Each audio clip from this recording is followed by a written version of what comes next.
શરીરમાં કોલેસ્ટ્રોલ વધે અને હાર્ટ પ્રોબ્લેમ થવાના શરૂ. ઉંમર થાય ને એટલે હાર્ટ પ્રોબ્લેમ તો રહેવાની જ. નાના એક્સરસાઇઝ ના કરે હાર્ટ પ્રોબ્લેમ થઈ જાય. ચેસ્ટ પેન થાય છે, નક્કી હાર્ટ એટેક આવશે. હાર્ટ એટેક એ તો માત્ર પુરુષોને જ આવે. વધારે દવા લઈએ એટલે હાર્ટ પ્રોબ્લેમ તો થવાના જ. આવા બધા મિથ અને અફવાઓ લાવો છો ક્યાંથી?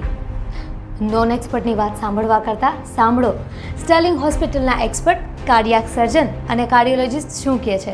આજે હું એક સિમ્પલ મેસેજ આપવા માગું છું કે જેમ આપણે આપણી કારની રેગ્યુલર સર્વિસ કરાવતા હોઈએ છીએ અને કાર બગડી જાય ત્યાં સુધી આપણે રાહ નથી જોતા હોતા, એ જ રીતે જો આપણા અમુક એજ પછી હાર્ટનું આપણે રેગ્યુલર ચેકઅપ કરાવતા રહીએ અને કોઈ બીમારી થાય કે કોઈ હાર્ટ એટેક આવી જાય એની રાહ ન જોઈએ તો આપણે એક ઘણા મોટા આંચકામાંથી બચી શકીએ.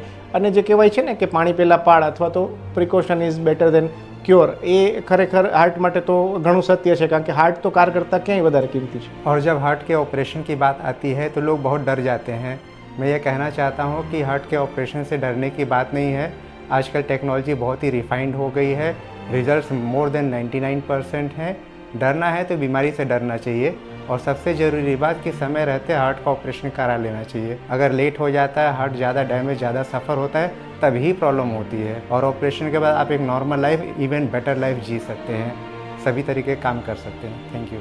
સૌરાષ્ટ્રની સૌથી મોટી તથા અનુભવી કાર્ડિયાક સર્જન તેમજ કાર્ડિયોલોજિસ્ટની ટીમ છે ને તમારા હાર્ટનું ધ્યાન રાખવા માટે. અને 30 સપ્ટેમ્બર સુધી જો તમે આ રીલનો સ્ક્રીનશોટ સ્ટર્લિંગ હોસ્પિટલમાં બતાવશો તો તમને ફ્રી ઇસીજી ચેકઅપ અને ફ્રી બ્લડ પ્રેશર ચેકઅપ પણ કરી આપવામાં આવશે.